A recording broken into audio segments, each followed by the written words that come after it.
Tashidale, and welcome back. We are in the process, we're actually kind of in the middle of Trekcho in a way. We've covered the most important two parts of that, but in the beginning, when we look at Trekcho as a part of the Path of Great Perfection, we talked about it in terms of 4 steps.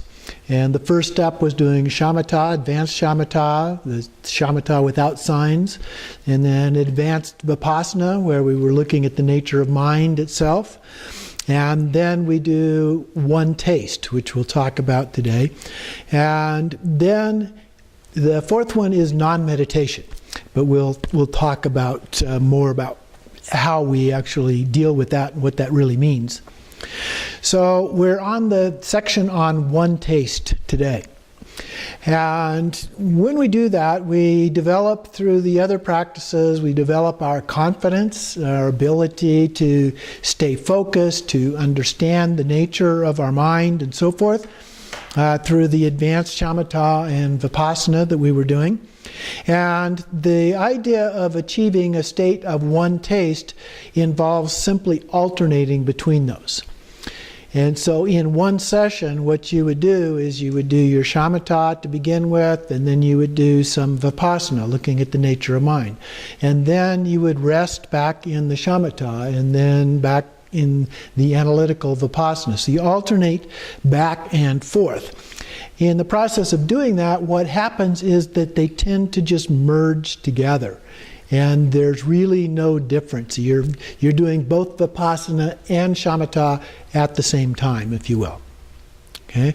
Because the nature of mind is such that it doesn't involve a thing to meditate on. So there's really no object of analysis per se for vipassana. And in the shamata, there's no object of focus either. Okay, so they begin to merge together. And so we do that until we get to the point where we recognize that, and we can just rest in stillness with that. And we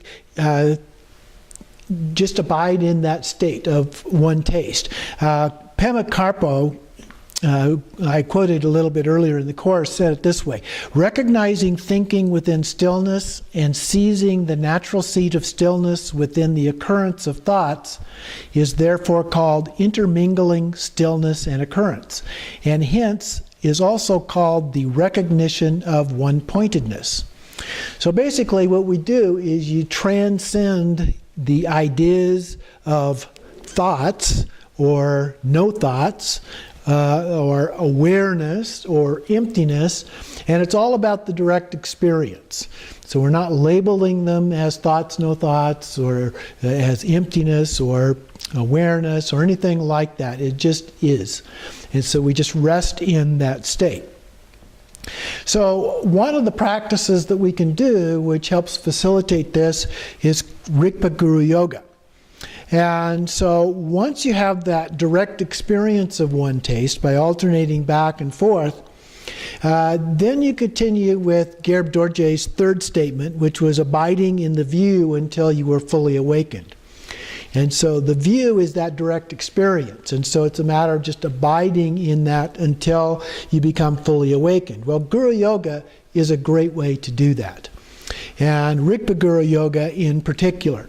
And so that's what we're going to look at here as a practice. Now, one of the differences between regular Guru Yoga that we did in the Nundro, for example, and Rigpa Guru Yoga is there's no visualization. You do not visualize Padmasambhava as a deity. And we just have this Rigpa, pure awareness, becomes the essence, the deity, if you will, that we focus on in this. And so let me pass this out to you.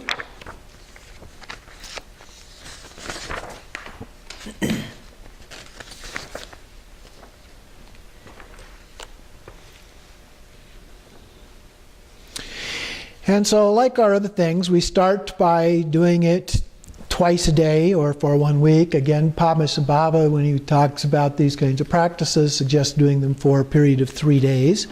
But we will do it for a week, doing it twice a day, or as many times as you can beyond that. And so then we begin by setting our intention. We do the practice to benefit all sentient beings, or if you have another personal intention, you can do that. And then the preliminaries, we recite the brief Nundro preliminary practice, including the 7-line prayer, but without the Guru Yoga part of it. So when we're doing the things, we do our refuge in bodhicitta, we do our purification practice with Vajrasattva, we do the mandala offering, and then instead of going into regular Guru Yoga, we do this Rigpa Guru Yoga. And then we precede it, so we kind of insert in there 9-round breathing. So the practice of breathing with one side, then the other, and so forth, that we learned before. And then the actual Rigpa Guru Yoga, we recite this. Rigpa Guru Pama Gyalpo, another name for Padmasambhava. I take refuge in the self-recognizing nature of my mind, so that Rigpa nature. Because of their ignorance, sentient beings are wandering in samsara. May all sentient beings reach the great liberation. So we want them to overcome this ignorance that causes them to abide in samsara and instead to become fully liberated and become enlightened. And then by recognizing their nature as the primordial awareness of Samattabhadra, just another way of talking about Rigpa, all demons and malicious forces, even their concepts and names, fall apart. So we talk about demons or malicious forces is kind of an ancient way of talking about it, but we talk about these things that come up in our lives, and they're just names. They're just labels in terms of the way that we tend to get attached to them. And so we can overcome that and look at pure awareness. They no longer have that same impact on us. Doesn't mean they totally go away, but they no longer have the same effect. And then the nature of all phenomena is Dharmadhatu. So Dharmadhatu being a word for basically the same as pure awareness, except that Dharmadhatu is one of those words that refers to place. And so it's like a place of awareness. And the unchanging, self-arising wisdom is your only protection. So the wisdom that self-arises, that's transcendent wisdom, comes up by itself. It's your own innate Buddha nature, your own Rigpa, pure awareness. That is your protection. Jnana Raksha Hong. That's what it means, wisdom and protection. And then phenomena perceived through the 6 kinds of consciousness. And of course we know that from in Buddhism we have the consciousness for each of our senses as well as mind or thoughts. And then without attachment are recognized as the rays of Rigpa. So without being attached to that, what remains is Rigpa and the manifestations. It's like the sun and the rays. You can't have the sun without the rays. You can't have the rays without the sun. And so those are intertwined. They become one. All surroundings appear as Buddha fields. Sentient beings as Buddha. Everything is the blessing of wisdom. And so this is pure view or sacred outlook. So we have that perspective. Everything becomes a mandala. So in Tantra, and in particular in Dzogchen, everything is viewed as a mandala. And so we don't see it as ordinary anymore. We see it in a different way. Jnana Aveshaya Pem. So this, again, everything is the blessing of wisdom. And then primordial self-arising ultimate Padmasambhava. So this is not the physical form or manifestation of Padmasambhava. This is the ultimate nature, his Rigpa nature, appears as my Rigpa space. So Rigpa in this sense of space. No face, no limbs, no image. So there's no physical representation here, not even a Sambhogakaya form.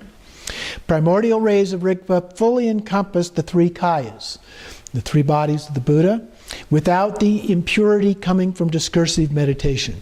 So when we do discursive meditation, that is meditation with thoughts or images or mantras and those kinds of things, there's some impurity embedded in it. So in order to overcome that impurity, we do it without that. Now, to be sure, this text actually does involve chanting it, so there is still a little bit of impurity involved in this, but it doesn't include the visualization and so forth. Primordial nature of Rigpa is my guru, again. There is no coming and going. Coming and going, of course, a phrase that we use to refer to impermanence. Things come, they go, because they are impermanent.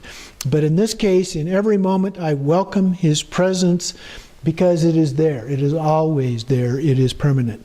Everything firmly abides in Dharmadhatu. I prostrate to the understanding of the real nature that eliminates ignorance. A reference back up to the previous section. I offer recognition of the Buddha nature in objects of the 6 kinds of consciousness. So even our consciousness has Buddha nature. I praise the nature of the Vajra 3 kayas of body, speech, and mind. So the Vajra represented is indestructible. So the indestructible bodies related to the Buddha bodies of body, speech, and mind, which is Nirmanakaya, Sambhogakaya, and Dharmakaya. The great unchanging Dharmadhatu, all moral ethics are encompassed in the pure guru mind.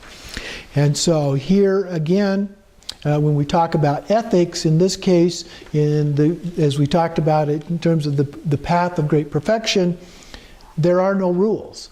And so there are no laws and so forth to follow because it transcends those things. And so he's saying here that it is encompassed in that pure guru mind. But Padmasambhava also said that my mind is vast as space and my behavior is fine as barley flour. So he's saying that, yes, there is this ultimate nature that transcends rules in terms of transcendent wisdom.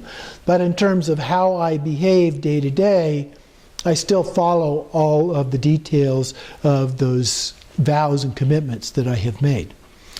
And then he goes on, I recognize the deepest empty nature of all sounds and speech. So even sounds and speech are empty by nature in all my activity and everything we do. I recognize its Dharmadhatu nature and recite the mantra. Now this is the same mantra that we would do in our ordinary Guru Yoga practice. Om Ha Hong being the body, speech, and mind of the Buddha, the Vajra here indestructible, the Guru Padma is Padmasambhava, and the siddhi is enlightenment, and then Hong is an exclamation at the end. And so we want the enlightenment from Padmasambhava and the indestructible body, speech, and mind of a Buddha. So we're pulling those together. That is our wish to achieve. With all the good virtue I have accumulated in samsara and nirvana, so that's the things that, the seeds of karma that have been planted in our mind stream by virtue of the different kinds of actions that we have taken, I pray that discursive thought of all sentient beings will be illuminated.